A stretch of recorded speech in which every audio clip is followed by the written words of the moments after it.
You have decided on your own, you have judged it, you have investigated it, you have done everything, and you have concluded that this is what it is.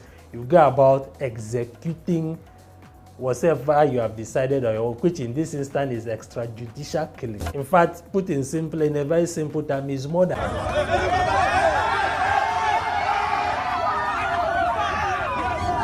I wouldn't really want to see it as an issue of mistrust. You may not rule out that altogether. But I think it's largely about the time we live in. I think there's plenty of impatience in the mind and in some of us. Many people who don't want to, the law itself and the legal process is one you need to exercise patience with. Now that will take us the tripod of a criminal administration system, where you have the police, you have the court, you have the prison. And in this instance, we are talking about the Nigerian Correctional Service, where you have the correctional facilities and centers. It's a process that must be followed. Had a number of cases in recent times, and this is not one thing Enugu, the city, Enugu and the state in general is known for. Now, when you look at that very closely, you realize that jungle justice, as a matter of fact, only amounts to someone resorting to self-help, thinking it's all in your powers to decide the fate of an individual who you suspect may have committed a crime. You take it all, go all out to ensure that maybe you enforce the law by yourself without recourse to extant laws that exist in the country. It could have been further investigation that the police could have carried out. Maybe if these persons are actually involved in the thing you've alleged they are involved in, the crime you've alleged they are involved in, it is also possible they are not just the persons involved in it. Now, even if they mention the person, you needed these people alive to guide you. This is how we operate.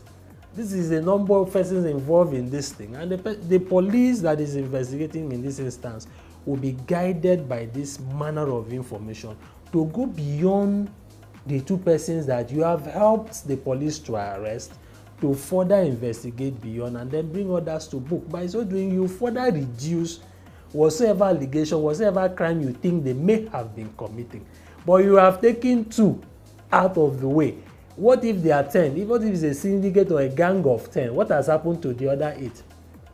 They may only decide to leave the location for where this thing has happened.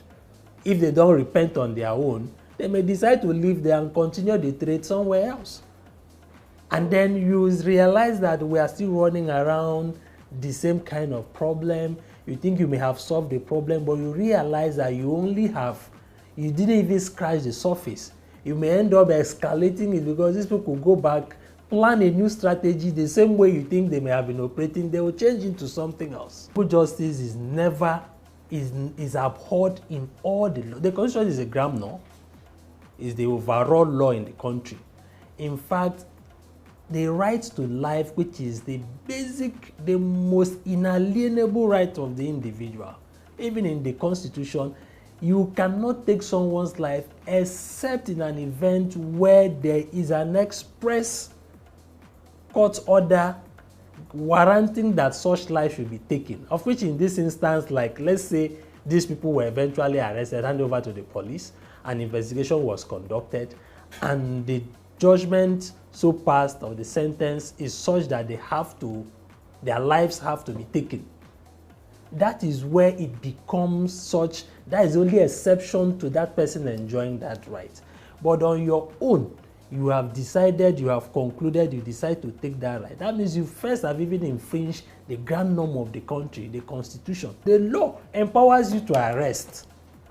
As a matter of fact, the Police Act 2020 as amended, I think very specifically from section 39, 40, 41, and is reinforced in section 61. And also the Administration of Criminal Justice Act 2015 empowers the private citizens to make an arrest. If you find anybody committing an offense, you suspect the person is committing an offense, that you know that if the policeman was to be there, he would have arrested the person. And you know too clearly that this thing is in contravention of the law of the land. The law empowers you to arrest that person.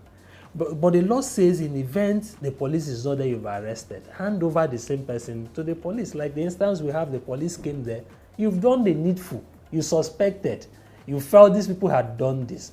The law had mandates you to have handed over these persons to the police so that they can take it up from there. And even the police is not coming, the law also mandates you on your own, you can take these persons you have suspected to have committed this offense to the police station and report them to the police. Let the police take further necessary legal actions, which will involve investigation. After investigation, if they are found culpable like you have alleged, the police will take these persons to the court from where the litigation side of it takes place. And if they are found culpable, eventually the judge passes a judgment and they will suffer the consequences of the act. But if you do not do that, you realize that you're contravening the law. Let me even make it very clear here now. It's not only until you have killed. The whole side of lynching, the whole side of stripping the person naked, the Torture Act covers that. And so many other laws, enabling laws of the extant laws of the land. So you realize it mustn't even get to the point where it is you may have lynched, like we saw, naked, strip them naked, you put tire, set them ablaze. This is multiple. In fact, it's the cruelest way of even carrying out an act of this nature. Jungle justice in itself is not a law. Like the word jungle justice is just an express of the law. The act in itself is contained in various laws of the land. Like if you take somebody's life, automatically, depending on what the court may decide, in the long run, it's not up to you to decide. The court will look at the offense so committed and the punishment meant for that offense, and they will pass judgment. Now, it's akin, especially when extrajudicial killing is involved, is the same thing as murder. That is killing somebody. And the basic penalty for murder is also the person might die either by hanging or whatever, depending on what the investigation and the whole process of counsel's debate in the court of law will arrive at. But largely is a felony which you cannot suffer anything less than 3 years upward if you are to be jailed in terms of years of imprisonment, or any other punishment that the law will so prescribe in the end of the whole legal process involved in that. Please support the police. Like I said, the law empowers the individual. If the police is not there, you've arrested like they did, hand them over to the police. If you think there's something funny the police might do a follow-up. And I think I've encouraged people, you can look for a civil society organization, call their attention and say, we have handed this suspect over to the police.